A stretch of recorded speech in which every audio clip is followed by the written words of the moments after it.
बहुत कोशिश करके मेहनत करके नॉनसेंस ऑब्वियसली फाइनेंस एक्ट में था, कमेंट्रीज बहुत सारी रही थी।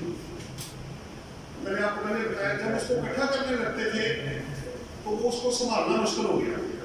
तो हर दफा हम क्या करते हैं, कोशिश करते हैं कि एक तरफ फाइनेंस एक्ट रख लें और दूसरी तरफ आगे प्रोडक्ट्स पास करें, ताकि दोनों चीजें एट द सेम टाइम आपको मिल जाए।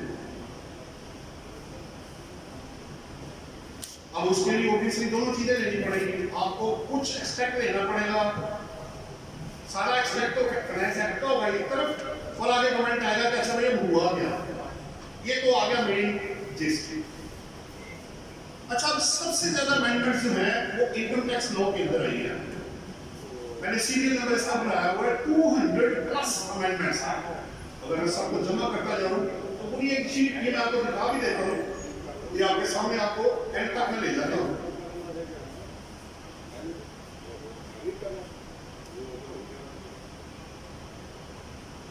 टू 231 जी अमेंडमेंट्स हैं जो सिर्फ इनकम टैक्स लॉ के।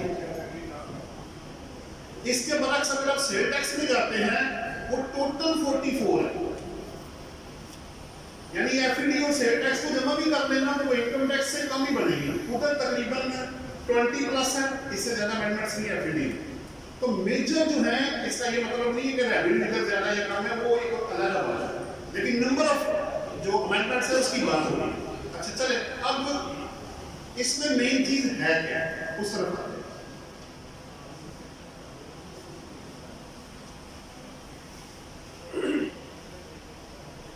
ये पहली दफा ऐसे हुआ है पिछले 5 साल में कंसेक्टिवली आपके साथ शेयरिंग करने के बाद कि एक दफा मेरे भी हाथ में भूल गए थे यार इसको करना कैसे है, अब कैसे आगे लेके आऊंगा। ये एक सेशन में खत्म होने वाली चीज नहीं है, ये मैं आपको पहले बताऊं। बड़े आराम से अच्छे तरीके से मैं आपको इंशाल्लाह ताला कोशिश करूंगा कि सारी अमेंडमेंट्स मैं आपसे इजाजत चाहूंगा जी प्रेसिडेंट साहब से कि मुझे इस पे 2-3 सेशन करने की कंसेक्टिवली 2-3 दिन जो आप फैनल करेंगे मैं हाजिर हो जाऊंगा आपके पास, लेकिन 1 बाय 1 करके सारी चीजें आपने कवर्ड करनी है, फिर ही आपका पूरा साल आगे ऑपरेट हो सकता है। वरना आधी चीजें इधर गई आधी उधर गई, टाइम खत्म हो गया आप घर चले गए, ये वो वाली चीज नहीं है। इसमें पूरा साल इस्तेमाल होना है। तो आपसे रिक्वेस्ट है कि आप भी थोड़ा टाइम निकालिएगा। मैं इसके बाद वाले जो सेशन जितना आज मुकम्मल होगा वाले सेशन का टाइम आप लोगों से और दिन तय कर लेंगे, उसके मुताबिक आपको चीज मिल जाएगी। और सॉफ्टवेयर तो वैसे ही आपके पास आ जानी है, वो आपको पता ही। वो मैं अल्लाह के फजल करम से, चूंकि काम ऐसा है, ये सदका जारिया काम ऐसा होता है कि बंदा खत्म हो जाता है, काम नहीं खत्म होता। अब्दुल साहिदी साहब चले गए, लेकिन काम अभी तक देख रहे आपके सामने पड़ा चल रहा है, हो रहा है। मैं अपनी कॉस्ट पे सब लोगों को कम से कम 500 लोगों को ये फाइलें ईमेल्स में कर चुका अपने हाथों से, ताकि लोगों तक चीज पहुंचे। अगर नहीं मिली तो मुझसे ले लीजिएगा। अच्छा, फिर एक और काम, जब मैं आगे जाता था, ये वो चीज है जो ओवरऑल आपको समझ है, जब मैं आगे जाता था तो मुझे कंफ्यूजन हो जाती थी यार वो पिछले वाला किधर है। ये 200 प्लस शीट है इसकी, 231 अगर एक पॉइंट एक शीट पे आए तो 231 तो पेज ही बनते हैं जनाब। फिर मैंने किया कि इसके लिंक लगवाए। अब आपको करना क्या है, आप लिंक इसकी स्लाइड को बढ़ाना पड़ेंगे। अब करके दिखाओगे, आप किसी भी स्लाइड पे क्लिक करो, ये देखिए ये उस शीट पे बन जाएगा। अब उसको क्लिक करो, ये वापस उस पे आ जाएगा, तो आपको बड़ा आसान हो जाएगा। यानी अगर आप 150 पेज पे जाना चाहते हैं तो आप उसको क्लिक करेंगे। ये लिंक मैंने इसलिए लगाया ताकि पता चल सके कौन सी चीज कहां पे पड़ी हुई है। पर आगे चलते हैं, ये ओवरऑल था। अच्छा, अब आया क्या है, 2-3 मोटी चीजें, उसके बाद 1 बाय 1 करके सारी सबसे ज्यादा इंपॉर्टेंट चीज क्या है, वो मैं 2-4 कुछ पॉइंट्स मैंने ऊपर रखे हुए हैं, वो मैं आपसे पहले शेयर करूंगा। इस वक्त 12 विदहोल्डिंग टैक्स प्रोविजंस है। वैसे तो अगर आप काउंट करें ना 148 से लेके ऑनवर्ड और फिर वो 236 माह तक जाए, तो ये तकरीबन 50 प्लस 60 प्लस ये तकरीबन विदहोल्डिंग टैक्सेस हैं जो बनते हैं, जो लोगों ने एज ए विदहोल्डिंग टैक्स काट के जमा कराने होते हैं, वो आपको पता ही है। उसमें से 12 विदहोल्डिंग टैक्स प्रोविजन जो है वो विड्रॉ हुई। ये बड़ा अच्छा साइन है, जिसमें कैश विड्रॉल भी है, बैंकिंग ट्रांजैक्शन भी है, इसमें एयर टिकट वाला भी है, इसमें रेजिडेंट और वैलिडिटी की पेमेंट है वो भी शामिल है, और भी चीज़ें इसमें शामिल है। सीएनजी वाले भी इसमें शामिल है, तो 4% गैस देने का होता था। तो काफ़ी विद होल्डिंग टैक्स जो प्रोविजन है वो 12 की नंबर जो है वो इसमें से डिलीट हो गए हैं, जो एक अच्छा साइन है, ताकि लोगों को हर जगह पे हर ट्रांजेक्शन में टैक्स ना काटना पड़े। पहला तो पॉइंट ये है आपके लिए इम्पोर्टेंट, वो मैं शीट आपको दिखाना भी चाहूँगा। आप ऐसे करो, इसमें आप आओगे, आगे चलो जरा, मैं चल रहा हूँ।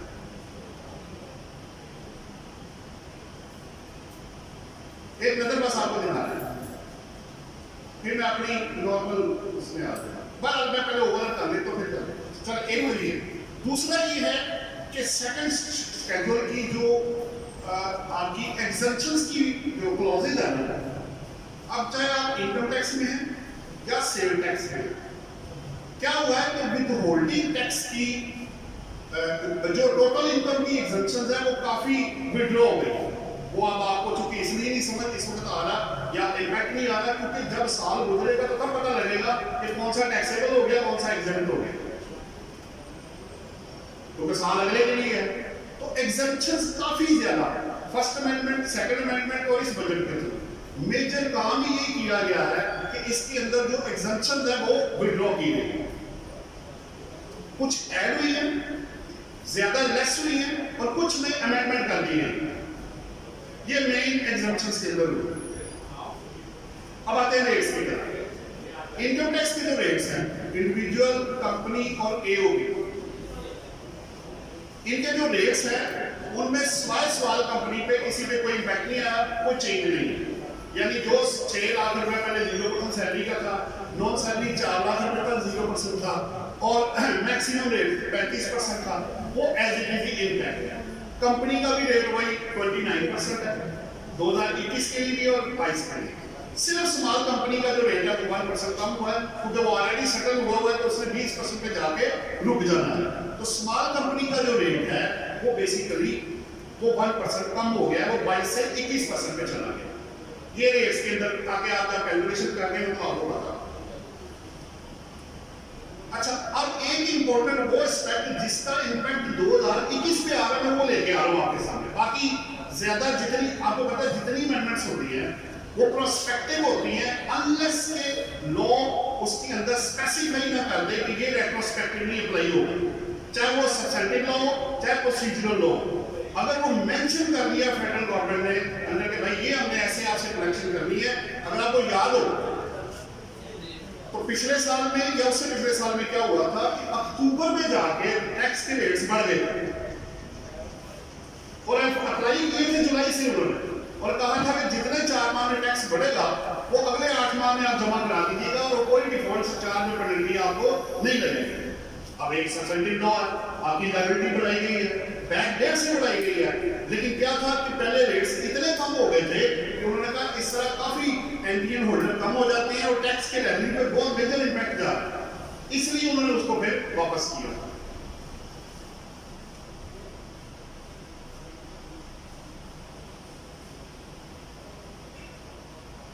सो पहला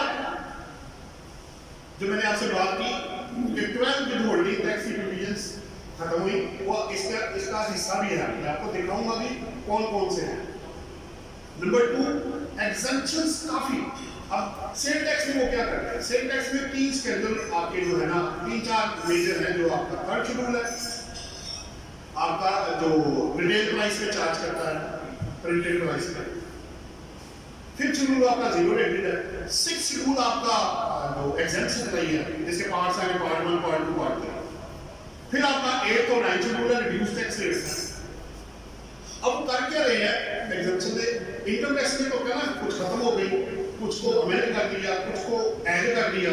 सेल टैक्स में क्या करते हैं जनरली, जब किसी को सेल टैक्स लगाना होता है तो उसको रिड्यूस टैक्स रेट में से निकाल के स्टैंडर्ड रेट में डाल दिया जाता है। जैसे 5% अगर पहले था, ठीक है, बेस पेपर पे, तो जब वो स्टैंडर्ड पे जाएगा तो वो 17 पे चला जाएगा। तो वो क्या करते हैं कि जीरो रेटेड को उठा के एग्जाम्पट में ले जाते हैं। एग्जाम्पट में क्या होता है कि आपको इनपुट नहीं मिलता, फिर वो आपकी कॉस्ट का हिस्सा बन जाता है, आप रिफंड नहीं ले सकते। फिर क्या करते हैं कि कुछ को उठा के फिफ्थ में से उठा के थर्ड में या स्टैंडर्ड रेट में ले जाते हैं। इसका मतलब है वो जीरो लेकर गया आपका, उसमें सेल टैक्स अब आपको लगेगा और इनपुट आउटपुट की एडजस्टमेंट होगी। ये बेसिकली शफलिंग ऑफ जो एग्जेम्पशन है वो की जाती है। ऑब्वियसली पर्पज एक ही है, रेवेन्यू इकट्ठा करना, सीधी सी बात है। एग्जेम्पशन खत्म क्यों की जाती है? In order to collect the revenue from that sector person और क्लास ऑफ पर्संस जहां पे टैक्स पहले नहीं लगा हुआ या कम लगा हुआ। सो ये कुछ मेजर आपके लिए चीजें थी जो मैंने आपको बतानी थी। जब ये सारा पढ़ेंगे तो आपको एंड में ये समझ आएगा कि अच्छा भाई ये मोटी चीजें, बाकी इंडिविजुअली मैं आपके साथ शेयर करता हूँ। 21 का बस मैं कर लूँ, फिर मैं एक ऑर्डर में आ जाऊंगा। 21 पे क्या इंपैक्ट है? स्मॉल एंड मीडियम इंटरप्राइजेस की जो डेफिनेशन है बेसिकली उसका कॉन्सेप्ट इंट्रोड्यूस करवाया गया है इस फाइनेंस एक्ट के थ्रू। अब वो क्या कहता है? 3-4 मोटी चीजें, उसके बाद मैं इधर आ जाऊंगा रेगुलर जो रूटीन पे। सबसे पहले स्मॉल एंड मीडियम इंटरप्राइजेस है कौन? 2 पॉइंट्स हैं। नंबर 1, आप मैन्युफैक्चरर हो। 153 सबसेक्शन 7 में या 8, 9 में या 7 ये मेरा ख्याल है, अगर इसमें दिखाता हूं मैं आपको, उसमें मैन्युफैक्चरर की डेफिनेशन अवेलेबल है। आप मैन्युफैक्चरर हो, नंबर 1। नंबर 2, आपकी एनुअल टर्नओवर 250 मिलियन से ज्यादा ना हो। अच्छा, अब चाहे आप पुराने हैं या नहीं, इसका कोई चक्कर नहीं है, इसका कोई इसमें डिस्प्यूट नहीं है। मतलब मैं अगर ऑलरेडी से मैन्युफैक्चरर हूं, मेरी टर्नओवर 200 मिलियन है, तो मैं ये फैसिलिटी अवेल कर सकता। अच्छा, फैसिलिटी क्या है वो बाद में बात करते हैं। पहले मुझे ये प्रूव करना है दैट आई एम या माय टैक्स पेयर या मेरा अपना जो केस है वो स्मॉल एंड मीडियम इंटरप्राइजेस की डेफिनेशन में फॉल करता है। वो कैसे करेगा? नंबर 1, अच्छा इसमें लीगल स्टेटस का भी कोई मतलब डिस्प्यूट नहीं है। आप चाहे इंडिविजुअल है, कंपनी है, एओपी है, कोई मसला नहीं है, सबके लिए अवेलेबल है। अच्छा, अवेलेबल क्या है? क्या करना है? अगर मैं इसमें पहले तो यह अगर मैं नहीं आता फिर तो पैसा नहीं खत्म हो गया। अगर मैं मैन्युफैक्चरर नहीं हूं या मेरी टर्नओवर 250 मिलियन से ज्यादा है तो फिर तो पैसा भी नहीं, आप इसके अंदर नहीं आ सकते, आपको ये नहीं मिलेगा। तो फिर किसको मिलेगा? जो इसके अंदर आएगा। अच्छा जी, मैं अब आ गया, मैं आता हूं इसके अंदर, मैं फॉल करता हूं। अब आप क्या करेंगे मेरे साथ? आपको मैं 2 ऑप्शन दूंगा। मैं मतलब मीन फाइनेंस एक्ट की बात कर रहा हूं, मैं अपनी बात नहीं कर रहा कि लॉ आपको 2 ऑप्शन देगा। नंबर 1, या कैटेगरी 1 में आ जाए या कैटेगरी 2 में आ जाए। कैटेगरी 1 क्या कहती है कि आपकी अगर टर्नओवर, मैं आपको दिखा भी देता हूं, आसान हो जाएगा।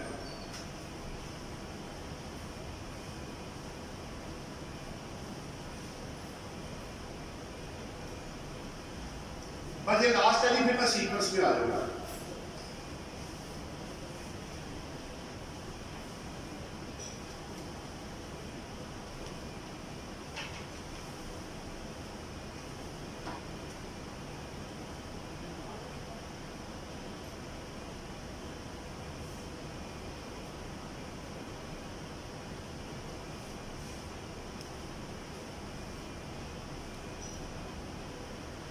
ये यदि आपके सामने उन्होंने कहा कि आपको हम 2021 से ही ऑप्शन दे रहे हैं। अगर आप इसके अंदर आ जाएंगे, मैंने रेडी किया हुआ है from the tax year 2021 and onward, ये आपको वो ऑप्शन दे रहे हैं कि अगर आप एक्चुअली ये क्यों हुआ? कोविड-19 की वजह से सबसे ज्यादा इंपैक्ट गया है स्मॉल एंड मीडियम इंटरप्राइजेस में। लार्ज वाले तो किसी तरह अपनी वो कहते हैं सर्वाइवल कर लेते हैं, सीक्रेट रिजर्व होते हैं, उन्होंने अपनी चीजें रखी होती हैं अपने आप को प्रोटेक्ट करने के लिए कि अच्छा भाई अगर इस मुल्क के हालात इतने खराब हो जाएंगे ना तो इतना पैसा हमारे पास होना चाहिए जो जमा किया हुआ है कि हम सर्वाइव कर जाए।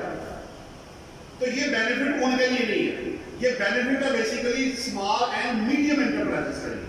नंबर, चलिए मैं आ गया। अब होगा क्या? मेरे पास 2 ऑप्शन आएंगी, वो मैं आपको दिखा देता हूं। ये आपके सामने कैटेगरी 1, कैटेगरी 2। अगर आप 100 मिलियन के अंदर है, ये मैं इसलिए पहले करा रहा हूं क्योंकि 2021 में भी अवेलेबल है। आप इस रिटर्न में अपने क्लाइंट्स को ये बेनिफिट दे सकते हैं, आप ले सकते हैं। ये बड़ा अच्छा बेनिफिट है, इसको ले लीजिएगा। मैं खुद सजेस्ट कर रहा हूं आपको। क्यों? अभी आपको नजर आ जाएगा। अगर आप कैटेगरी 1 में हैं, 100 मिलियन तक टर्नओवर है, आप 7.5% ऑफ टैक्सेबल इनकम का पे करते हैं या 0.25% ऑफ ग्रॉस टर्नओवर। क्या 100 मिलियन का 0.25% क्या है? कुछ भी नहीं है। पीरियड्स आप उनको देके और फिर फाइनल टैक्स जी, आपकी इनकम फाइनल टैक्स है, आप ये दे और घर जाए खत्म। अच्छा फिर एक और बेनिफिट भी है साथ, वो क्या? आपका 177 214C का ऑडिट भी नहीं होगा, उससे भी एक्सक्लूजन आपको, उसकी भी छूट इन्होंने दी हुई है। अच्छा एक और, एक बंदा कहता है जनाब, तो जनाब ये क्या है, मैंने नहीं आना इसके तो ना लेना, ये ऑप्शनल है, ये मस्ट नहीं है। लेकिन एक दफा आप अंदर आ गए और आपने कहा कि मैंने टर्नओवर बेस पे टैक्स देना है, तो 3 साल से पहले बाहर नहीं निकले, आपको हर साल 0.5, 0.25 या 0.5। अब 0.5 किसके लिए? कैटेगरी 2 है। मैंने कैटेगरी 1 में आपका नाम रखा हुआ है स्मॉल एंटरप्राइजेस, और कैटेगरी 2 का मैंने नाम रखा हुआ है मीडियम एंटरप्राइजेस। ये मैंने रखा अपनी तरफ से समझने के लिए और समझाने के लिए कि अगर वो स्मॉल होगा तो कैटेगरी 1 में आएगा, अगर वो मीडियम होगा तो कैटेगरी 2 में चला जाएगा। और अगर 100 मिलियन से ज्यादा है, 250 मिलियन से कम है, तो आपको 15 ऊपर वाले रेट का देखिए डबल हो गया, 7.5 का 15 हो गया, 0.25 का 0.5 हो गया, यानी मीडियम को थोड़ा सा ज्यादा टैक्स उन्होंने कलेक्ट करना है।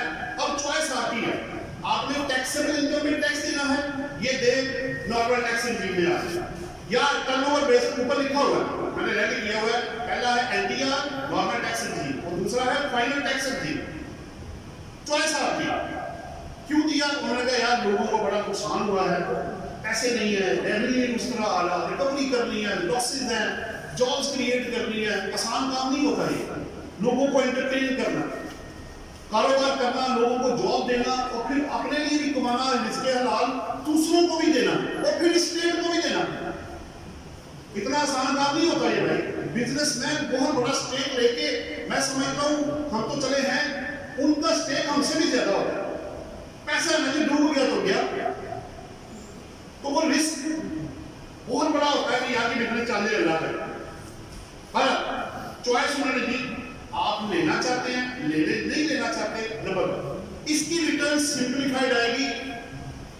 मैंने दोबारा कोटा तो चेक नहीं किया, लेकिन लास्ट टाइम पर जब मैंने चेक किया था, इसकी सिंप्लीफाइड रिटर्न अलग से आएगी और ऑब्वियसली उसका टाइम आपको ऑटोमेटिकली वो 3 माह का जो टाइम है वो आपको मिलेगा। मुझे उम्मीद पूरी नंबर वन रही है। आगे ऑप्शन मैंने कहा 3 साल के लिए, ऑडिट का भी मैंने आपको बता दिया।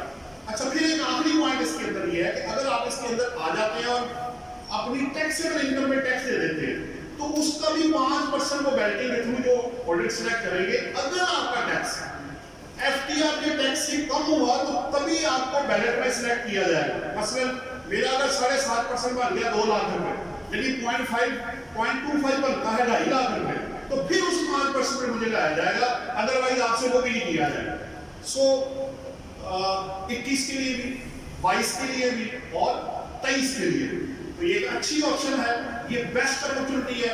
आप अपने टैक्स पेयर को, जहां आपने नॉर्मल टैक्स रिजीम में जाना है या मिनिमम टैक्स के अंदर जाना है। अच्छा फिर एक और भी चीज है, किसी ने कहा जी इसमें जो मिनिमम टैक्स है वो 1.5% उसका क्या बनेगा, उसमें छूट दे दी है उन्होंने। अगर आप ये वाला पे कर देंगे तो वो ऑटोमेटिक उन्होंने आगे लिखा हुआ है, मैं आपको दिखा दूंगा, ये आगे देखो। अगर आप एक्सपोर्ट करते हैं फाइनल वो गया आपका, वो जो आपका प्रिस्क्राइब रेट हो गया। मिनिमम टैक्स टर्नओवर वो भी उसने छूट दे दी आपको कि आप 1.5% की जगह पे या रिड्यूस टैक्स की जगह पे आप 0.25 या 0.5 पे करें, फर्क टर्नओवर से भी छूट दे दी उसको आपको। और tax on supply of good जो आपका होगा वो ऑब्वियसली वो जो आपका 4.5% या 4% घटा होगा आप रिफंड मांग लेंगे उसका। तो मेरा नहीं ख्याल कि जो बंदा इसमें आता हो वो इसको अवेल ना करे। अगर वो अवेल नहीं करता तो मुझे रीजन बताओ भाई कि टेक्निकली, लीगली और फाइनेंशियली ये तीनों एस्पेक्ट कवर किए जाते हैं जब हम कोई चीज बनाते हैं। तो टेक्निकली आप इसके अंदर आते हैं, ठीक हो गया, लीगल आपको प्रोटेक्शन मिल रही है और फाइनेंशियल भी बेनिफिट आपको है। तो फिर जनाब फायदे के लिए कौन बंदा नहीं लड़ता, कौन छोड़ेगा इसे? मुझे नहीं लगता वो बंदा इसको छोड़ने वाला है। अगर उसको पता है तो you must take this benefit और अपने अपने क्लाइंट को अच्छी गाइडेंस देके और अच्छा फायदा उसको पहुंचाए। हज़रत यूसुफ अलैहिस्सलाम से भी जो एक पीछे से चीज आ रही है कि अपना काम खुश असलूबी से करना। एक बंदे के लिए नहीं करता, सबके लिए। कोई भी बंदा अगर अपना काम खुशउस्लूबी से करता है तो उसके नामा अमाल में नेकी लिख दी जाती है। तो यार और क्या चाहिए? पैसा हम ले रहे हैं, काम अगर हम सही करते हैं उसका अजर भी आपको मिल रहा है, इसके हलाल आपके पास है, तो इस दुनिया में इससे बड़ी और चीज क्या हो सकती है कि मैं अपना काम ठीक करूं और सवाब भी लूं और पैसे भी लूं और इज्जत भी ले लूं? इससे बड़ी चीज क्या हो सकती है? हाँ, ये तो कुछ वो पॉइंट्स थे जो मैंने आप लोगों को देने थे जो कनेक्टेड थे ओवरऑल लोग। अब मैं आता हूँ एक सीक्वेंस में आऊंगा इंशाल्लाह ताला। वो मैं बता रहा हूँ, देखिए जो ऑलरेडी रजिस्टर्ड है वो तो ऑलरेडी है, जो नहीं है देखिए बस जब भी कोई लॉ आता है, जैसे एमनेस्टी आई है, ये पीछे 2019 की जब आपकी एमनेस्टी थी, उन्होंने उसमें बताया हुआ था कि ये आप पे करें और बाकी लॉ से आपको प्रोटेक्शन दे दी उन्होंने। इसके अंदर ऐसी कोई चीज नहीं है। इसका मतलब है कि ये protection only in the action of income tax law है। अगर आप पे सेल टैक्स लगता है रिड्यूस स्टैंडर्ड वाटर, तो वो आप पे करेंगे, वो अपनी जगह करेंगे। इसलिए इसका उसके साथ ये एक ऑप्शन है इनकम टैक्स लॉ में एग्जिस्टिंग और नए लोगों को कि वो अगर इसमें आते हैं तो वो बेनिफिट अवेल करना चाहे तो कर ले, ना करना चाहे तो ना करें। दूसरे में सेल टैक्स लॉ की मेंशन है। दूसरे में मतलब दो manufacturing law 50 million turn over tax है, जो पिछले साल भी रिटर्न थी मैन्युफैक्चरिंग नहीं। आप अभी देखें ना, अभी सेल टैक्स का तो इसमें कॉन्सेप्ट ही नहीं है ना, वो इसको बीच में ना लाएगा। मैंने जवाब दे दिया बार बार, इसमें नहीं है सेल टैक्स, वो आपको देना पड़ेगा अगर लगता है। सिंपल जवाब ये है, बॉटम लाइन ये क्रक्स मैंने आपको निकाल दिया है। वो तुसी मतलब किस तरह करना है तुसी देख लो, मैंने आपको क्रक्स निकाल के दे दिया कि वो इसके अंदर ये नहीं आप कहेंगे नहीं मैं इसमें आ जाऊं तो मुझे सेल टैक्स से माफ कर देना, ऐसी कोई चीज नहीं है इसके अंदर। हमें एसटीमेट थी वो अपनी जगह पे। अच्छा चलिए जी अब एक तरकीब में आते हैं, बिस्मिल्लाह करते हैं।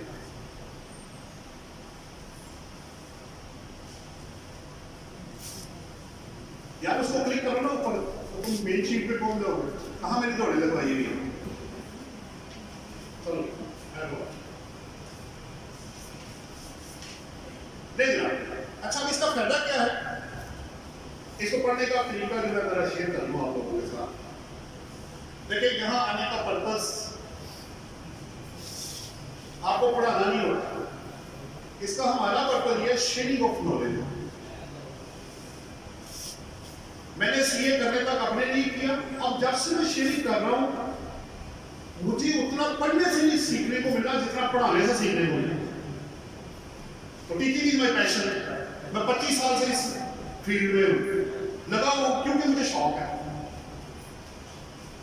तो शेयरिंग आप जरूर करें। आपका नॉलेज अगर पैसा बांटने से कम होता है सवाए अल्लाह के रास्ते में, नॉलेज जितना बांटेंगे इसका रिवर्स रिलेशन है पैसे के साथ। ये आप जितना बांटेंगे उतना बढ़ेगा, बिल्कुल बढ़ेगा। ना बढ़े तो मुझे आगे पकड़ लेना है, नॉलेज बढ़ेगा ही बढ़ेगा आपका। शेयरिंग जरूर करें, जिससे मर्जी करें, उस्ताद रखें, ग्रुपिंग करें, अपने बनाए लोगों के साथ बैठ के पढ़े, शेयरिंग करें, आपको अल्लाह और अजर देगा। बांटने से और बढ़ता है, कम नहीं होगा। ये गारंटी है आप लोगों को। इसमें कुछ चीजें ऐसी हैं जो कि पढ़ने की जरूरत नहीं है, इसलिए स्लाइड में देखें आपको नजर आ रहा है। अगर आप पहला, चौथा, पांचवा, 9वां और 10वां नंबर देखें तो उसमें सिर्फ कंपनीज एक्ट ने जगह ली है कंपनीज ऑर्डिनेंस 1984 की, क्योंकि उधर आपको पता लॉ अमेंड हो गया, कंपनीज एक्ट आ गया 2017। तो जहां जहां रेफरेंस था कंपनीज ऑर्डिनेंस 1984, वहां पे रेफरेंस क्या आ गया? कंपनीज एक्ट 2017, बस और कुछ नहीं। रेफरेंस की करेक्शन। जैसे अगर आपको याद हो तो जब नया ऑर्डिनेंस आया था तो रिपील ऑर्डिनेंस आपका 1979 खत्म हो गया था और इनकम टैक्स ऑर्डिनेंस 2001 आ गया। उसी तरह की एक चीज है और कुछ नहीं। चलिए जी पहले आते हैं बिजनेस बैंक कमेटी, ये बड़ा इंपॉर्टेंट है। अच्छा एक और जो कि आपको अभी और बाद में ज्यादा इंपैक्ट करेगा वो मैं पॉइंट आपसे शेयर करूंगा। ये प्रोफाइल का जो आपको पता जो किस तरह शुरू होगा बिजनेस प्रोफाइल का, पहले 30 जून 2021 तक की डेडलाइन थी, तो लोगों ने कहा ये नहीं होना तो आप छोड़े, इसको खत्म करें। उन्होंने बात आपकी मानी, प्रोफाइल आप अपडेट नहीं करना, लेकिन उसकी जगह पे 181 का फॉर्म आ गया जो पहले से है, उसको अपडेट करना है आपने, और उसकी डेडलाइन उन्होंने दी है 30 सितंबर 2021। ये मैं आपको बताता था। अब दो चीजें आपने जेब में रखनी है, फिर ये आप अपने क्लाइंट को प्रोटेक्ट कर सकते हैं। क्या? जितने बिजनेस बैंक अकाउंट हैं वो 181 फॉर्म मिले हैं, अगर डिक्लेयर्ड है ठीक है, नहीं है तो ऐड कर देना। और जितने पर्सनल अकाउंट हैं वो उनकी बैंक स्टेटमेंट में वो उसमें डाल दीजिएगा। ये मैं आपको बताता चलूं, पेनल्टी के अंदर मेरा है 29 नंबर सीरियल है, अगर मैं गलती नहीं कर रहा, 182 में, जिसमें उन्होंने लिख दिया है, आपको डेडलाइन में सेक्शन में नहीं मिलेगी, वहां लिखा हुआ है। ये आपको पेनल्टी के अंदर जाना पड़ेगा, जहां उन्होंने लिखा कि आप बिजनेस प्रोफाइल की जगह अब 181 का फॉर्म अपडेट करेंगे और 30 सितंबर 2021 तक करेंगे। ऑब्वियसली बिजनेस वाले बिजनेस में जाएंगे और पर्सनल वाले पर्सनल में चले जाएंगे। और अगर आपने डिफॉल्ट किया, एक भी बिजनेस बैंक अकाउंट अगर पकड़ा गया तो मिनिमम पेनल्टी 1 लाख रुपए है, मैं बताना चाहता हूं। वैसे 10,000 पर डे के हिसाब से उन्होंने मल्टीप्लाई करना है, लेकिन कम से कम 1 लाख रुपया एक अकाउंट की पेनल्टी है, ये मैं बताता चलूंगा। तो ये जरा आप कहते हैं ना, जब मैं स्टूडेंट को पढ़ाता हूं कहता हूं अपनी आंखें, कान और दिमाग ना खुले रखना जरा। ये पैसों का मामला है, पैसों के मामले में लॉस नहीं को बर्दाश्त करेगा, चाहे वो डिपार्टमेंट हो, चाहे टैक्स पेयर हो, या कोई भी बंदा हो, पैसों का लॉस नहीं को बर्दाश्त करेगा। सो 1 लाख रुपया एक बैंक अकाउंट की पेनल्टी है, ये मैं आपको बताता था, उसको अपडेट करें। नंबर 1।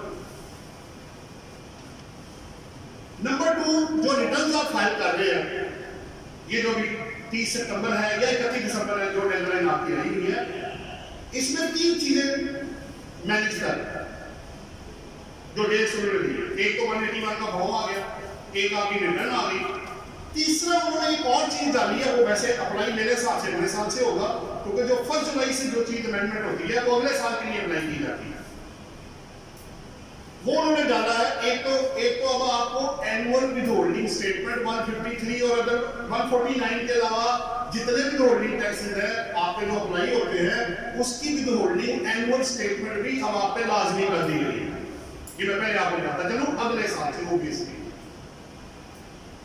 अब चूंकि अलग अलग नहीं है, सब इकट्ठी है, एक ही स्टेटमेंट के अंदर सारे आ रहे हैं, तो जितने भी विथहोल्डिंग टैक्सेस होंगे नेक्स्ट ईयर से, वो आप जो आपकी रिटर्न की डेट होगी वही उसकी डेट है। वो रिकंसिलिएशन एनुअल वो आपने लाजमी फाइल कर दी, लेकिन चूंकि वो आ गया है मैं भी उसको स्किप कर देता हूं। अभी आपने 181 और रिटर्न को कोशिश करें। अच्छा, अब डेडलाइन उन्होंने ये नहीं कहा कि विद रिटर्न फाइल करें। अगर आपकी डेडलाइन 30 सितंबर है या कंपनी की 31 दिसंबर है, तो तब तक आप अगले साल में वो जो विथहोल्डिंग स्टेटमेंट है रिकंसिलिएशन की, वो आप फाइल रिकंसिलिएशन वो आप कर सकते हैं। रिटर्न में शाखा पहले करते हैं, वो बाद में कर देंगे। लेकिन ये तो कुछ इम्पैक्ट था चुके इमीडिएटली। आगे चलता हूँ बिजनेस बैकग्राउंड, जैसे अभी मैंने बात की। अब क्लिक करो इस स्लाइड को।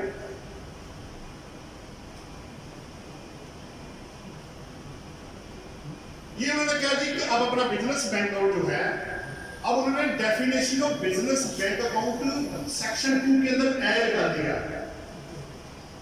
क्या करेंगे आप? इंसर्ट करेंगे डिक्लेरेशन ओरिजिनल या मॉडिफाइड। अगर तो आपका ओरिजिनल है तो ठीक है, पहली दफा आप आ रहे हैं। अगर हो चुका हुआ है ठीक है, वरना आप मॉडिफाई कर लें और अपने बिजनेस बैंक अकाउंट को उसके अंदर डिक्लेयर करें। मैं आपको क्वेश्चन करने का पूरा मौका दूंगा इंशाल्लाह ताला। मुझे बता दें कब तक मैं टारगेट करना ये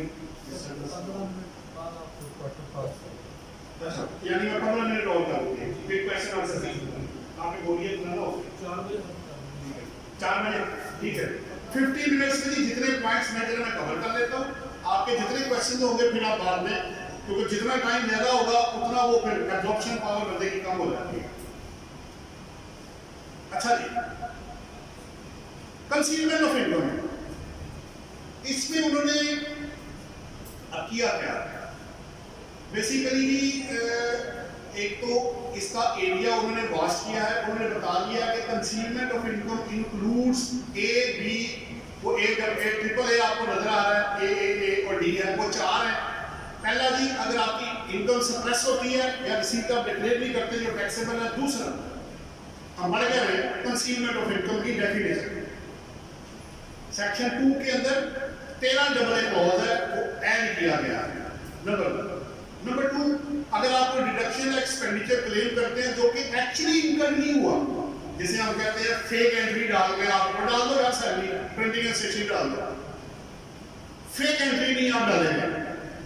क्योंकि आप क्या कर रहे हैं, आप अपनी इनकम को कम करने की कोशिश कर रहे हैं। जब मैं डिडक्शन डालूंगा इसका मतलब है मैंने प्रॉफिट जो टैक्सेबल है उसको कम कर दिया।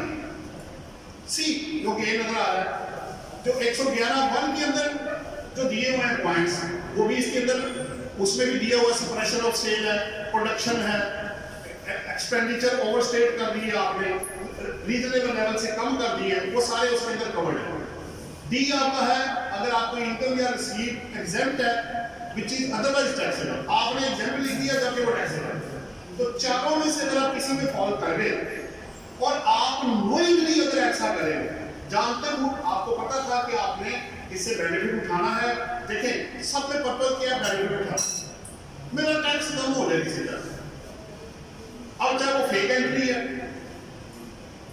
टैक्सेबल को एग्जेम्प्ट कर दिया, डिडक्शन बढ़ा दी, या कोई ऐसी इनकम है जिसको गायब ही कर दिया सिरे से, तो वो सारा कुछ जो है अब कंसीलमेंट के अंदर उन्होंने इसको डाल दिया। एक और पॉइंट 111 के अंदर एक एक्सप्लेनेशन ऐड हो गई है। अभी आपको पहले पता होगा जो जितनी भी असेसमेंट हो रही थी उसमें क्या हो रहा था, एक और जजमेंट स्पीच पे आई थी कि आपको 111 का नोटिस जो है वो अलग से इशू होना चाहिए।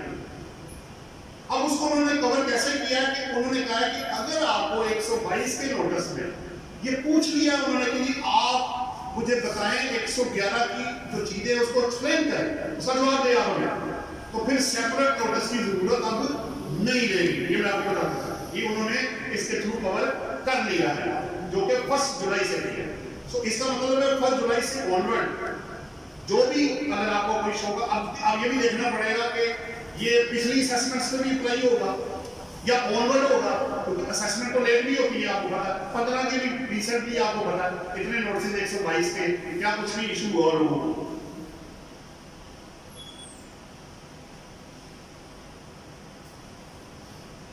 ये सब्स्टिट्यूशन थे, इसमें रेफरेंस एक एफटीआर का मिसिंग था जी, आप क्लॉज 29 है 233 वो उसको उन्होंने ओमिट किया।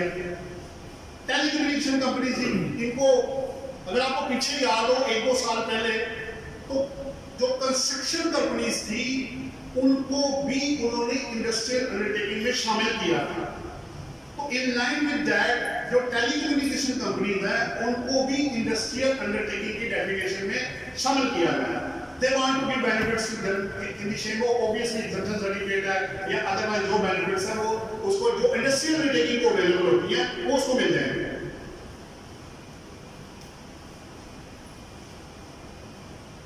ये आगे जी आपका आईटी रिलेटेड एक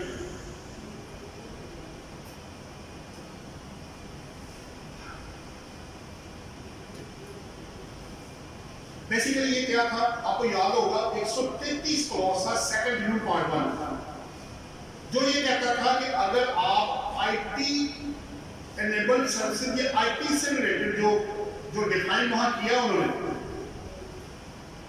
अगर आप उसको एक्सपोर्ट करते थे तो वो एग्जेम्प्ट फ्रॉम टैक्स था। अब उन्होंने क्या किया, एज इट इज उसको वहां से उठाया, जो उस क्लॉज के अंदर डेफिनेशन अवेलेबल थी उसको उठा के सेक्शन 2 में बोले। अच्छा, अब इसके 2 इंपैक्ट आ रहे हैं। एक तो ये देखिए वो डेफिनेशन थी क्लॉज 133 के लिए सिर्फ, जब कोई चीज मेन सेक्शन के अंदर आ जाती है तो इसका मतलब है कि जब भी अब आईटी और आईटी रिलेटेड सर्विसेज यूज की जाएंगी ये डेफिनेशन अब यूज की जाएगी। तो उसका जो एप्लीकेशन है ना उसको उन्होंने वास्ट कर दिया है, सिर्फ 133 के लिए ही, जब भी IT and IT related services आएगा वो ये वाली डेफिनेशन आपको यूज करनी पड़ेगी। मैं आपको एक एग्जांपल भी दे देता हूं, बड़ी अच्छी एग्जांपल है, काम आएगी, क्योंकि मैं टीचर हूं, मुझे ज्यादा मेहनत करनी पड़ती है, स्टूडेंट के लेवल पे आना पड़ता है। अगर आपको मैं सैलरी की डेफिनेशन पूछूं ना तो सेक्शन 12 अगर आप पढ़ेंगे या 2 के साथ मिला के पढ़ेंगे तो सैलरी इंक्लूड्स बेसिक सैलरी और तमाम टैक्सेबल जो भी लॉसेस आपके पेंशन एनुटी गारंटी सब शामिल है इसमें। ये सैलरी है, ये इनकम टैक्स लॉ के सेक्शन 2 में जो भी सब क्लॉज होगा वह अल्फाबेटिकली आ जाएगी, सैलरी आपको मिल जाएगी। जब आप 6 शेड्यूल में जाएंगे तो वहां वो जाके उनकी डेफिनेशन में ये कहता है कि इस शेड्यूल में सैलरी का मतलब ये होगा basic salary plus dearness allowance. अब आप कंफ्यूज हो जाएंगे, यार मैंने तो वो पढ़ा था सेक्शन 2 में कि सैलरी में तो सारा कुछ शामिल होता है, ये यहाँ आके सैलरी की डेफिनेशन चेंज क्यों हो गई है? वो चेंज नहीं हुई, उसने सिर्फ 6 शेड्यूल के लिए सिर्फ डिफाइन किया है। अब एक ही लॉ में 2 डेफिनेशन है और दोनों मुख्तलिफ हैं क्योंकि दोनों का पर्पस डिफरेंट है। एक है सेक्शन 2 में तमाम जगहों पे यही सैलरी यूज की जाएगी, जब भी आप रिटर्न फाइल करेंगे सेक्शन 2 वाली डेफिनेशन जो है वो वाली बाहर आएगी। लेकिन जैसे ही आप 6 शेड्यूल में जाएंगे, आप प्रोविडेंट फंड की कैलकुलेशन करेंगे तो वो जो परसेंटेज आपको देता है 10% या जो भी आपको 1/3 देता है, तो वो कौन सी सैलरी का है? वो ये वाली सैलरी नहीं होगी, वो वाली सैलरी है जो 6 शेड्यूल के अंदर डिफाइन की गई है और वो है only basic salary plus dearness allowance. आपके तो लॉ के अंदर एक ही चीज के 2 मतलब निकले हुए हैं। कैपिटल बेस्ट एग्जांपल है जी, हर जगह पे देखो कैपिटल का मतलब दारुल हुकूमत भी होता है, कैपिटल का मतलब सरमाया भी होता है, कैपिटल का मतलब कैपिटल डेटर भी होता है। तो आप कौन से कैपिटल की बात कर रहे हैं? मुझे क्या बताओ? आप उस लॉ के अंदर जाएंगे, वहां जो डिफाइन किया जाएगा, पर्सन है जी बेस्ट एग्जांपल है, आप लॉ में आ जाते हैं। आप जनरल बिलिंग के पर्सन कौन दी? बंदा, बंदी भी नहीं, फीमेल भी शामिल नहीं है। पर्सन मींस ओनली मेल्स, जबकि लॉ के अंदर पर्सन की डेफिनेशन दी गई है जनाब, individual, AOP, company, body incorporated under the law, foreign association. आप कहेंगे यार ये पर्सन कौन सा है? तो जहां जो चीज आप पढ़ेंगे उसका वहां वो मतलब दिया जाएगा। ये सारी एग्जांपल का पर्पस ये था कि आईटी इनेबल सर्विसेज या आईटी से रिलेटेड अगर आप समझ गए होंगे। नंबर 1। नंबर 2, इसके अंदर मैंने एंड में बोर्ड रेड किया है, जो लास्ट पैरा आपको नजर आ रहा है। ब्रॉडनिंग ऑफ स्कोप उन्होंने बढ़ाया है और इसके अंदर जो डेटा स्टोरेज सर्विसेज है, क्लाउड कंप्यूटिंग सर्विसेज या डेटा स्टोरेज सर्विसेज, वो भी इसके अंदर उन्होंने ऐड कर दिया है, यानी उसको स्कोप को बढ़ा के थोड़ा एक्सटेंड कर दिया उन्होंने कि आईटी के अंदर ये भी चीजें शामिल की जाएंगी। Let's move forward. ये सब्स्टिट्यूशन है जो मैंने पहले आपको बताया था। ये जो अभी मैं आपसे कह रहा था स्मॉल एंड मीडियम एंटरप्राइजेस, ये आपके सामने पहला है, मैंने पॉइंट बनाया 1 2 3 आपको नजर आ रहा है राइट साइड पे जो कमेंट्स हुए। पहला क्या है? स्मॉल एंड मीडियम एंटरप्राइजेस कौन है? engaged in manufacturing as defined in section 137। ये डेफिनेशन है जी। बेसिकली मैन्युफैक्चरर वो होता है जो चीज की शेप को कन्वर्ट कर देता है, असेंबल करता है, कट करता है, डिल्यूट करता है, उस शेप को चेंज कर देता है। बिजनेस टर्नओवर मैंने आपको पहले बता दी 250 मिलियन। अच्छा, फिर उन्होंने स्मॉल कंपनी की डेफिनेशन में जाके ये भी लिख दिया है कि अगर आप एसएमई बन गए, अगर आप एसएमई बन गए तो आप स्मॉल कंपनी की डेफिनेशन से बाहर हो जाए। इसका मतलब है कि स्मॉल कंपनी भी वो बेनिफिट उठा सकती है बेसिकली, वो मैंने आपको पहले बता दिया। अच्छा, अब आगे चलते हैं इसका थोड़ा सा। ये मैंने आपको बताया कि उसकी डेफिनेशन जो स्मॉल कंपनी है उसमें एक्सक्लूजन हो गई है एसएमई को। जो एसएमई में कंपनी चली गई वो आप एसएमई के मुताबिक उसको टैक्स लगाएंगे, फिर आप कंपनी को, एओपी को या इंडिविजुअल को भूल जाएंगे, वो सब कुछ लो रहना हो जाएगा। अच्छा, एक और चीज, एक और बात तो स्किप कर लिया, इसमें मैं एक भी पीछे आपने जिसने भी ये ऑप्शन लेनी है उसने अपने क्लाइंट को एफबीआर के पोर्टल या स्मीडा का मेरा मुझे पता चला जो पोर्टल है उसमें रजिस्ट्रेशन एज ए एसएमई अलग से करवानी है। ये मैं आपको बताता चला। आप ऑलरेडी रजिस्टर्ड है तब भी, अगर नहीं है तो एनटीएल लेके उसके अंदर जाके आपने अपने इदारे को एज ए एसएमई के तौर पे रजिस्ट्रेशन लाजमी करवानी है, उसके बगैर नहीं आप उसके अंदर जा सकते। फिर आपने ऑप्शन लेनी है जो आप रिटर्न के साथ फाइल करेंगे 3 साल के लिए। ये पावर थी जो फेडरल गवर्नमेंट की, आपको पता है इसमें भी काफी सेक्शन, तो तीनों laws, income tax law, sale tax law और आपका एफएडी, और इवन इसमें क्या किया उन्होंने कि कुछ पावर्स कभी वो एफबी वो दे देते हैं और कुछ पावर कभी वापस ले लेते हैं, कभी उसको एक्सटेंड कर देते हैं, कभी ले लेते हैं, कुछ दे देते हैं। ये उनमें से एक है मजीद पावर जो फेडरल गवर्नमेंट ने शिफ्ट किया है एफबीआर को with the approval of federal minister in charge. क्या करेंगे, तो किसी भी पर्सन या पर्सन को स्टार्टअप को अगर डिफाइन करना हो तो नोटिफिकेशन के थ्रू वो स्पेसिफाई एफबीआर कर सकेगा। ये आपको ये जिस तरह की अमेंडमेंट है ना, ये आपको बार बार इनकम टैक्स लॉ में, सेल टैक्स लॉ में और फेडरल एक्साइज ड्यूटी के अंदर नजर आएंगी। Tax on profit of debt बड़ा जी पीछे आपको पता ही है, डिस्प्यूट भी रहा जी, वो काट के 10 में वैलिडिटी 15 में निकलती रही, ठीक है। तो वो एक्चुअली कॉन्सेप्ट ये था कि देखिए दो चीजों को आपने मिक्स नहीं करना।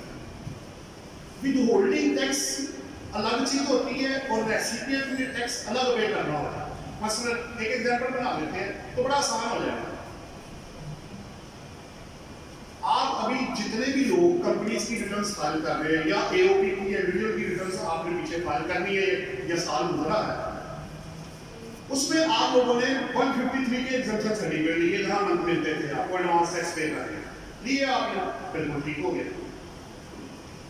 मुझे अब ये बताएं कि अगर मैं एग्जम्पशन सर्टिफिकेट नहीं लेता, एक बात हो रही है, मेरा 4.5% कट जाता है, तो क्या ये 4.5% मेरी एक्चुअल टैक्स लायबिलिटी के बराबर आएगा? अगर मेरा टैक्स में प्रॉफिट काफी ज्यादा है तो मेरा टैक्स, फर्ज करें मेरा कटा है टैक्स 2 लाख रुपए, मेरी लायबिलिटी बनती है 10 लाख रुपए, तो ये दोनों बराबर क्यों नहीं हो रहे? तो with holding is something different. हाँ, उस सूरत में हो सकता है जब आपका केस फाइनल टैक्स रिजीम के अंदर हो, जैसे एक्सपोर्ट है, अगर आप एक्सपोर्ट करते हैं तो आपका एक्सपोर्ट से 1% कट जाता है, अगर एग्जेम्पशन नहीं है तो बराबर हो जाएगा, जो आपका बनता है वो आपने ले लिया। तो ये जरूरी नहीं कि हर केस में जो टैक्स आपका कटेगा वो आपकी लायबिलिटी के बराबर होगा, हो भी सकता है और नहीं भी हो सकता। पहला पॉइंट, इसलिए वो 5% जो था ना आपको जमा कराना था, वो एस्टिमेट के लिए 15% था। उसने कहा था कि आपने अगर 4 के 5 लाख रुपए तक प्रॉफिट है तो आपने 10% काटना है। रेसिपी में 15% था, क्योंकि 50 लाख में पहला स्लैब ही 15% पे शुरू होता था।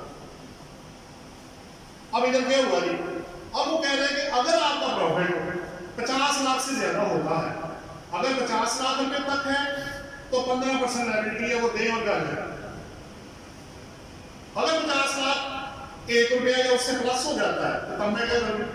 तब आप चले जाएंगे नॉर्मल टैक्स रिजीम में और आपकी जो और कोई इनकम है टैक्सेबल उसमें जमा करके आपको टैक्स लगेगा। और आगे किया क्या उन्होंने, जो स्लैब रेट पहले अवेलेबल थे ये थे, पहले आप देखिए 21 के 22 में आपको चार्ट पड़ेगा, आपको पता लग जाएगा। पहले था 15, 17.5 और 20%, 50 लाख से ऊपर नीचे 2-3 स्लैब आपको नजर आ रहे हैं। 22 में जाएंगे दूसरा तीसरा स्लैब ही नहीं है, वो खत्म हो गया। यानी इसका मतलब ये हुआ कि दो मुझे क्रक्स, बॉटम लाइन में 2 पॉइंट समझ आए। अगर मेरा प्रॉफिट ऑन डेट 50 लाख के अंदर है या बराबर है तो मुझे 15% देना 2022 के लिए, और अगर उससे ज्यादा है तो मैंने चले जाना है नॉर्मल टैक्स रिजीम में, और आपको फिर देखना पड़ेगा कि आपका सैलरी पर्सन या नॉन सैलरी वाला जो भी रेट होगा वो आप उसको पे करेंगे। ये बेसिकली मैं आपको शीट दिखा भी देता हूँ, ये पीछे तो 50 तक वो और 50 से ऊपर उधर। अच्छा, अब इसमें ये है कि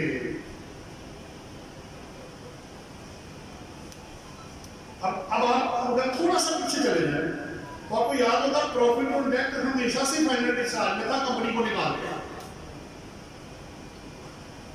और आपको ये भी याद होगा कि कितने सेक्शन ऐसे हैं जो कि फाइनल टैक्स रिजीम के अंदर थे जिनको मिनिमम टैक्स रिजीम में डाला गया है।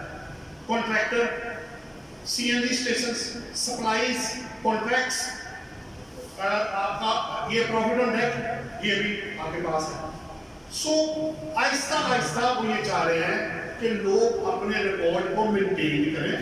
देखिए, अगर मैं एफटीआर को मिनिमम टैक्स बना देता हूं तो पिछले से कम टैक्स तो मुझे मिलना ही नहीं, वो तो मैंने ले लिया आपसे।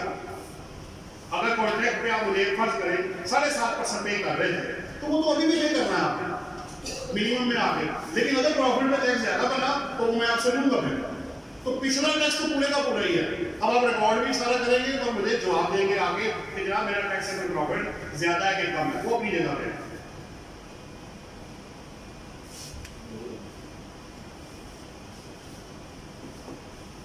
बस आखिरी पॉइंट सर, फिर मैं आखिरी पॉइंट दे के फिर आपको ओपन कर देता हूँ और उस पर जो आपके क्वेश्चन होंगे वो हम ले लेंगे। ये सैलरी का जो बड़ा इंपॉर्टेंट एरिया है, इसमें 2-3 अमेंडमेंट्स आपने जेहन में रखी।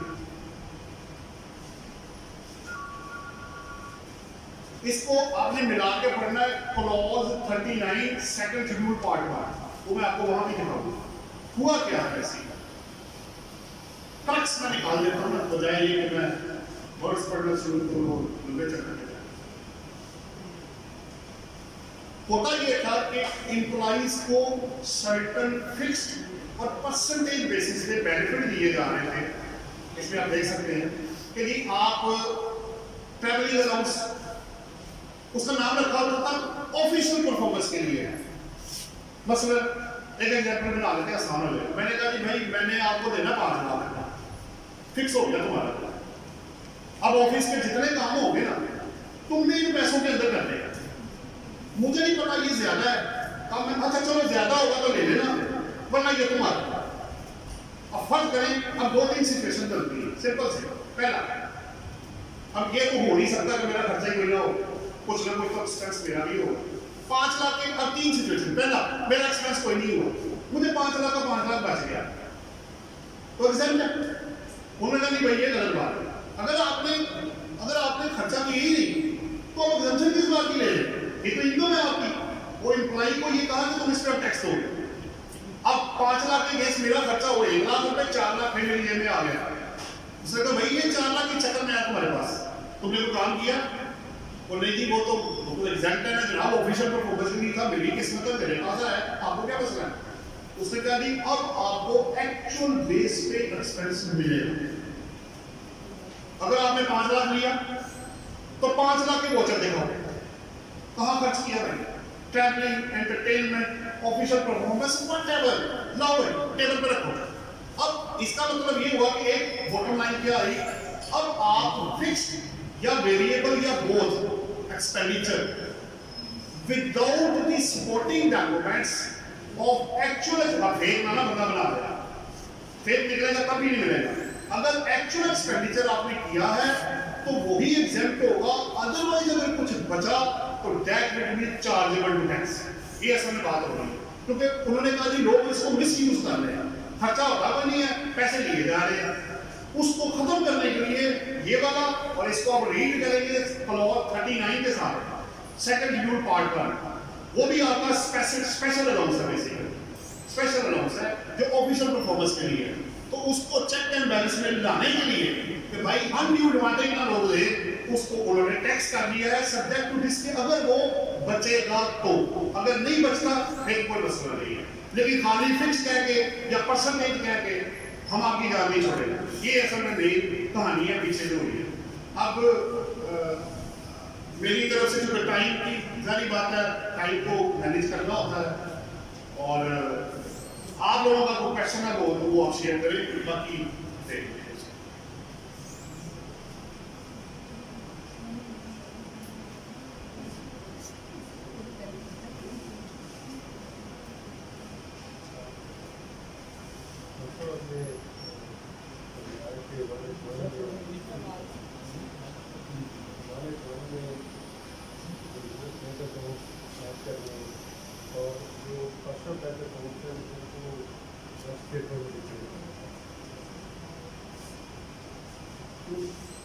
ये ऑब्वियसली फ्यूचर यूपी के लिए अपनी के तो ऑप्शन नहीं है, तो वाले ये तो डिक्लेयर करना पड़ेगा। तो इंडिविजुअल और यूपी की बात होगी, इंडिविजुअल और यूपी के most of the time segregate नहीं होते हैं। इंडिविजुअल के अकाउंट और पर्सनल की जैसे हम लॉयर है, चार्टर्ड अकाउंटेंट है, तो अकाउंट तो जिसमें भी उसका अगर जल्दी हो जाएगी उसमें हम जमा करा देगा, उसको चला नहीं रखेगा। तो इसको हम गवर्नमेंट को भी हमारी या उधर या उन्होंने सारी डिक्लेयर कर दी है, और फिर बिजनेस सीट आ जाती है क्योंकि अपाने बंद का पर्सन पूरा हो गया। क्योंकि मैं खुद भी 3 अकाउंट मैंने चाहते हैं, मेरे 3 अकाउंट बैंक में चाहते हैं। जिनको मैं कोचिंग प्रोवाइड करता हूँ या ट्यूशन में पढ़ाता हूँ कहीं अपने इंस्टीट्यूट्स में जाके, तो वो मुझे नदीम भट्ट के नाम पर चेक देते हैं। मैंने पर्सनल अकाउंट खोला, नदीम भट्ट मेरा खुला, वो जाएगा नदीम भट्ट के अकाउंट में, पर्सनल हो गया। फिर मेरे इंस्टीट्यूट में जो लोग मुझसे एजुकेशन लेते हैं, उनसे तो मैं फीस लेता हूँ कॉर्पोरेट सेक्टर वाले, वो मुझे नदीम एंड कंपनी का चेक नहीं देते। वो कहते हैं जी ट्रेनिंग हुई है institute and taxation and finance के अंदर, हम आपको चेक देंगे institute and taxation and finance का, वो मेरा अकाउंट खुला हुआ है। और जिनका मैं ऑडिट करता हूँ, टैक्स का काम करता हूँ, वो मुझे चेक देते हैं नदीम एंड वो चार्टर्ड अकाउंटेंट्स का। तो अब आपको खुद ये देखना है कि जहां आपका जो पर्सनल आपकी सब्सिडी है वो पर्सनल में कवर कर ले, वो वेल्थ में चला जाएगा, क्योंकि इनकम में तो डिक्लेयर होना है। मेरी तो तीनों इनकम आ रही है, जो मुझे फी मिलती है दोनों तरफ से, कोचिंग करके या पढ़ा के, वो दोनों आती है, और प्लस जो मुझे बिजनेस से आती है वो तो रिटर्न का हिस्सा हो गया। लेकिन एक बड़ा क्लियर कट आपके पास डिमार्केशन है कि जिसमें आप मेनली डील कर रहे हैं, जो फर्म आपने बनाई हुई है पर्सनल नाम पे, एओपी के तौर पे, कंपनी के तौर पे, वो बिजनेस है आपका। और अगर आप उसके अलावा हैं उसको वेल्थ में ले जाए और इस वाले को इधर डिक्लेयर कर दें। क्योंकि उन्होंने एक और बात भी की है, वो एक अच्छी चीज ऐसे करो, मेन शीट को जरा क्लिक करके ना पीछे एक अच्छा किया सर, आपने सवाल किया, सबका बड़ा फायदा हो जाएगा। इसमें ना नीचे 182 सेक्शन है, वो आता है, अच्छा किया सर आपने एक पॉइंट नॉलेज से। तो ये ऊपर देखो 76 के सामने जो लिंक है ना, इसको क्लिक करो,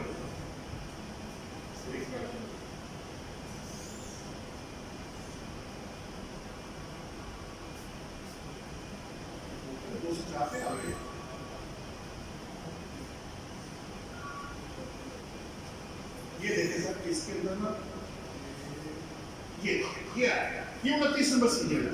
देखिए क्या लिखा हुआ, कहता है business bank accounts in the registration application और failure to amend registration for file to declare existing business, failure to declare bank account. यहाँ प्योरली बिजनेस की बात होगी। अच्छा आगे चले, आगे वो क्या 10,000 पर डे है, ठीक है, अगर आपका अकाउंट डिक्लेयर नहीं हो। अब प्रोवाइडेड क्या कहता है, पेनल्टी वर्कआउट अगर इससे कम होगी 1 लाख मिनिमम होगी। अब नीचे है वो क्या कहता है, प्रोवाइडेड फर्दर दैट। अब देखिए किसकी है, each undeclared business bank account. और तीसरे में क्या है कि अगर आपकी वो डेडलाइन है बेसिकली कि आप अपने बिजनेस, यहाँ वर्ड जो यूज कर रहे हैं इसमें पर्सनल नहीं है, इसमें तो प्योरली बिजनेस ही है। तो बिजनेस में सिर्फ बिजनेस वाला ही है, पर्सनल आपको खुद डिफरेंशिएट करना पड़ेगा और उसको वेल्थ में जाना पड़ेगा। एक और बात देखिए, जब आप बिजनेस अकाउंट बनाते हैं तो उसका कैपिटल वेल्थ में रिपोर्ट होता है। मेरा नदीम कंपनी में फर्दर 20 लाख कैपिटल है, तो मेरी वेल्थ में शो हो रहा होगा कैपिटल इन नदीम को चार्टर्ड अकाउंटेंट्स 20 लाख का, वो सारी चीजें कवर कर रहे हैं। अब उसके अलावा जो नदीम भट्ट के पर्सनल अकाउंट है वो मुझे वेल्थ के अंदर कवर करने हैं, ताकि मेरे तमाम अकाउंट्स जो हैं वो मेरे उसके अंदर कवर हो जाए, कोई चीज रह ना जाए। बेसिकली बात ये होगी। जी सर, कोई और सर फॉर एग्जांपल अगर किसी से बाय मिस्टेकन वो एक ही अकाउंट में चला जाए तो फिर टैक्स नहीं, वो ये होता है मिस्टेक। जब आपको पहले क्लियरली ये बताना है कि आपका वो पर्सनल अकाउंट है या बिजनेस का अकाउंट है। अगर आप फर्ज करें आप प्रैक्टिस कर रही हैं, आपने अपने नाम की फर्म बनाई हुई है, आज शायद कंपनी आपने बना ली, टैक्स कंसल्टेंट या कुछ भी, तो उसका एक अकाउंट खोल लेगा ताकि वो वाला अलग रहे और जितने आपकी पर्सनल ट्रांजेक्शन है, जैसे घर के बिल पे कर रहे हैं, कोई चीजें पे कर रही है, वो आप ड्रा करें वहां से, तो पर्सनल कोई ट्रांजेक्शन आपकी होगी। क्योंकि कुछ लोग क्या होते हैं, मैं बताता हूँ, मेरे पास कुछ लोग ऐसे हैं जो जिन्होंने इंडिविजुअल अकाउंट भी खोले हुए हैं और पार्टनरशिप भी चल रही है। अब जितना पार्टनरशिप में बिजनेस होता है वो बिजनेस में ले जाते हैं और पर्सनल वाला पर्सनल में ले जाते हैं, फिर हम दोनों को जमा करते हैं, वो तो करनी है अल्टीमेटली जो इनकम आएगी वो आपको आप जमा करें। लेकिन एक पर्सनल हो गया है, पर्सनल में भी अगर आप बिजनेस कर रहे हैं, आपने अपना नाम रखा हुआ है बिजनेस का ABC एंड को, कुछ भी जो आप नाम रखना चाहते हैं वो अलग हो जाएगा और उसको बताएं कि ये मेरा नदीम भट्ट का अकाउंट है, ये नदीम कंपनी का अकाउंट है और ये मेरे ITF का अकाउंट है। प्रोप्राइटर तीनों में आप ही हैं, MTN आपका ही जा रहा है, मैं आपको बताता चलूं, इसको अलग कर दे ज्यादा बेहतर हो जाएगा। और वैसे भी अकाउंटिंग की टर्म्स में पर्सनल और बिजनेस ट्रांजैक्शन को अलग ही रखा जाता है, वो मिक्स नहीं कर सकते आप। जी कोई और जी अगर मिस कोई सोल प्रोप्राइटर है, उसने बैंक अकाउंट जो है सिर्फ पर्सनल है, बिजनेस इनकम भी उसी में आ रही है, उसका कोई अलग से बिजनेस अकाउंट नहीं है, फिर क्या करें? देखिए बेहतरीन, देखिए दो चीजें मैं दोनों का जवाब आपको दे देता हूँ। बेस्ट वे तो ये है कि आप अपने बिजनेस की ट्रांजैक्शन को अलग कर दें और बिजनेस अकाउंट खोल दें ताकि ए और बी अलग अलग हो। अगर आपने इकट्ठा किया है तो मिस आपको दोनों को अलग अलग तो करना पड़ेगा। अब एंड में जो बैलेंस बचा है वो किस में से बचा है? बिजनेस वाले से बचा है या पर्सनल में से? वो आपको चेक करना है कितना पैसा निकल गया। सर ये तो अब हो गया ना, तो बेहतर है कि फिर आप बिजनेस में डिक्लेयर कर दें इसको। अच्छा, करते हैं ना डिक्लेयर, ताकि बाद खत्म हो जाए, उसको कवर कर दें उसके अंदर। लेकिन सर इसमें मैं आपको जो एक और एग्जांपल प्रैक्टिकल दे देता हूँ। मेरे पास ये केस आ गया, होते हैं आपको पता है, एक मिसेज का अकाउंट है, एक हस्बैंड का अकाउंट है और एक ज्वाइंट अकाउंट है, एक तीसरा भी खुला हुआ। चलो ए और बी तो अलग अलग हो गया। जब ज्वाइंट हुआ तो उसने कहा कि इसको डिक्लेयर किधर करना, हस्बैंड वाले ने कि वाइफ वाले ने? मैं कहा पहले मुझे ये बताओ इसका पैसा आया कहाँ से? मुझे ये सारा पैसा हस्बैंड ने दिया, वो सारा इसमें डाला। तो मैं कहा बस इसको हस्बैंड में कवर कर दो। लेकिन अगर देखिए आप कुछ घर ऐसे हैं जिसमें औरत भी काम कर रही है, बंदा भी काम कर रहा है, एक अकाउंट खुला हुआ है, उसमें सारा पैसा आ जाता है। अब उसमें ए का भी पैसा है, बी का भी पैसा है। पहले तो जितना जितना पैसा उसको अलग करें, उसके बाद जितना बैलेंस बच गया है, ऑब्वियसली अगर दोनों का बचा है, फर्ज करें बैलेंस बच गया है, ये ट्रांजैक्शन होते होते होते एंड पे 2 लाख आ गया, एग्जांपल बना लेते हैं, 2 लाख आ गया बैलेंस। मैंने कहा जी इसमें से 50,000 वाइफ का है और 1.5 लाख हस्बैंड का है, तो दोनों को रिपोर्ट कर दें, कोई प्रॉब्लम नहीं है, कोई इशू नहीं है। बट कोशिश करें कि बिजनेस को जरूर अलग करें। अगर नहीं है तो फिर जरूर डिक्लेयर कर दे ताकि वो कवर हो जाए। कल को अच्छा आप कहेंगे पर्सनल है, वो कहेगा बिजनेस है, तो फिर आप क्या करेंगे? जवाब क्या देंगे उसको? फिर बिजनेस के चेक क्यों है आपके पास? आप कंसीलमेंट की है आपने, आप ये नहीं कि मेरे पर्सनल में निकल जाए, निकल जाएगा उधर भी, लेकिन कोशिश करें कि उसको यहाँ तक पहुँचने ना दें। अपना बिजनेस पहुँचने का मतलब है अपनी चीज ठीक करें ना। लोगों के 10-10 अकाउंट खुले हुए हैं, 20-20 खुले हुए हैं, लेकिन दोनों को अलग अलग करें। बिजनेस को अलग रखें और पर्सनल को अलग रखें, उसको उधर लेके जाए, इसको इधर लेके जाए। नहीं, जहां इकट्ठा है तो फिर शेयरिंग करें और शेयरिंग करके बिजनेस वाले को बिजनेस में जरूर डाल दें ताकि कंसीलमेंट वाला पार्ट खत्म हो जाए और कवरेज भी आपको मिल जाए, वो मसला नहीं है, हो जाएगा। जी जनाब, जो क्या सर? देखिए जब तक आप मुझे एनओसी नहीं ना लेके देंगे बैंक से कि मैंने अकाउंट क्लोज किया है, तब तक वो आता है तो नील डिक्लेयर कर दे। अगर आपको बैंक स्टेटमेंट लेके पता है कि ट्रांजैक्शन कम हो रही है तो उसको कवर कर देगा। लेकिन मैं अगर आया था टैक्सेशन ऑफिसर आपसे पूछूं ये आपने जानबूझ के कंसील किया है, आपने कहा एंड में 0 है, मैंने कहा एंड में 0 है, ड्यूरिंग द ईयर तो ट्रांजैक्शन हो रही है, आपने शो क्यों नहीं किया? तो लड़ाई में पड़ने की बजाय उसको डिक्लेयर करते ज्यादा बेहतर है। नहीं तो फिर बंद कर देना, यूज नहीं किया तो फिर बंद कर देना प्रॉपर तरीके से, लीगल फॉर्मेलिटी पूरी करें ना। लेकिन कह देने से कुछ नहीं होता, पेपर वर्क जो होता है कानून की नजर में एविडेंस होना चाहिए। If you have the evidence you are a good test. देखें जब आप केस प्लीड कर, जब आप बनाते हैं आप जज होते हैं, जब आप प्लीड करते हैं वकील बन जाते हैं। अगर आप अच्छे जज नहीं होंगे तो अच्छे वकील नहीं बन सकते। पहले आपको अच्छा जज बनना है कि जनाब पहले मैं जज करूं, मैं इसको लीगल प्रोटेक्शन लेके दूं, या बंद करें या डिक्लेयर करें। दरमियान में ना है कि मैं भूल गया तो चला नहीं था, ये लेम एक्सक्यूजेज है, आपकी बात नहीं सुनेगा, मसला हो जाएगा आपके लिए। जी जनाब, और कोई? जी जनाब। सर बिजनेस अकाउंट का पेंडिंग बैलेंस है वो वेल्थ स्टेटमेंट में कैसे शो करेंगे? ऐसे मतलब नहीं, बिजनेस अकाउंट का जो एंडिंग बैलेंस होता है वो बैलेंस शीट पे जाता है। वेल्थ सर जो है वेल्थ पर्सनल के लिए होती है। सुने, एक बैलेंस शीट और 2 डॉक्यूमेंट होते हैं, एक को बैलेंस शीट कहते हैं, एक को वेल्थ स्टेटमेंट कहते हैं। जितने भी बिजनेस एसेट्स और बिजनेस लायबिलिटीज है वो बैलेंस शीट में जाते हैं। मसलन सेल का जो रिसीवेबल है, payable, capital, fix asset, current asset, business के वो उधर। अब आ जाए अपनी वेल्थ में। वेल्थ क्या है बेसिकली? 116 सेक्शन में या 116 ए को मिला के जब आप पढ़ेंगे तो personal assets and personal liability, मसलन आपका घर प्रॉपर्टी, शेयर, गाड़ी, bank account, credit card, liabilities, agriculture land, share जो जाती नाम पे है, तो दोनों चीजें अलग अलग है, मिक्स नहीं होती है जी। पर्सनल हेल्थ में बिजनेस कैपिटल जो हेड है उसको भी क्या पर्सनल वेल्थ में बिजनेस जब आप बैलेंस शीट बनाएंगे ना तो उसका कैपिटल एक निकलेगा, वो जो कैपिटल एंडिंग होता है ना वो इसके अंदर रिपोर्ट होता है। रिसीवेबल देखें, बैलेंस शीट में लिखा होगा पेबल और वेल्थ में लिखा होगा रिसीवेबल। जो बिजनेस में आपको देना है वो आपने उससे लेना है, ऐसा ही है, ये बात होगी, वो कैपिटल रिपोर्ट होगा। आपने जिक्र किया था ना कि जो आपका है बिजनेस के अकाउंट में बैलेंस है उसको आप एज कैपिटल लिखेंगे अकाउंट में बैंक अकाउंट को नहीं, कैपिटल को, बैंक अकाउंट को 181 में डिक्लेयर करना है, वो इधर है। कैपिटल अलग है, वो बैलेंस शीट उधर। अभी फॉर्म जो अपडेट करना है 30 नंबर तक वो बैंक अकाउंट के लिए है, कैपिटल के लिए नहीं है। बिजनेस के कैपिटल, बिजनेस के बैंक अकाउंट अपनी पर्सनल लाइफ में उस बैंक अकाउंट का जिक्र नहीं करेंगे। नहीं, वो उसमें नहीं होता। वो तो एक बैंक को दो जगह कैसे आप डिक्लेयर कर सकते हैं जब तक के शेयरिंग ना हो। आपका 10 लाख बैलेंस है तो दो जगह पे 10 लाख तो नहीं ना आ सकता, एक ही जगह पे आएगा ना। हाँ जी, और जी चले जी, टाइम मेरा है भाई साहब कुछ करना पूछना था। हाँ जी, कोई एनी क्वेश्चन क्लोज करने से पहले? डॉक्टर साहब, जी सर। सेक्शन 235 जो है जी जी इसमें जो जीरो एड्रेस जो एग्जम्पशन है जो रूल्स है 66 की, अच्छा तो हमने आपको कहता है कि आप अलहदा एग्जम्पशन सर्टिफिकेट लें, उसका ये क्या किया? जी, अब नहीं करना पड़ता, 235 लेना होता है। लेकिन वो 66 में तो ऑलरेडी एग्जम्प्टेड है।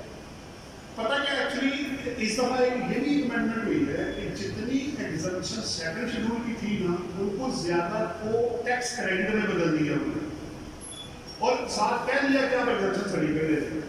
देखिए, एक होता है ऑटोमेटिक, अब वो ऑटोमेटिक ऐसा ऐसा पीछे हो रहा है, और आपको जो प्रोसीजरल लॉ पूरा करके, जैसे 100C वाले हैं, वो जो अभी ये IT वाले भी उधर ही चले गए हैं कि आपको अप्लाई करके 159 में उन्होंने, अच्छा इस दफा अमेंडमेंट उन्होंने की है 159 में, वो लोग जिनको टैक्स क्रेडिट मिलना है उनको एंटाइटलमेंट है कि वो एग्जम्पशन सर्टिफिकेट ले सकते हैं।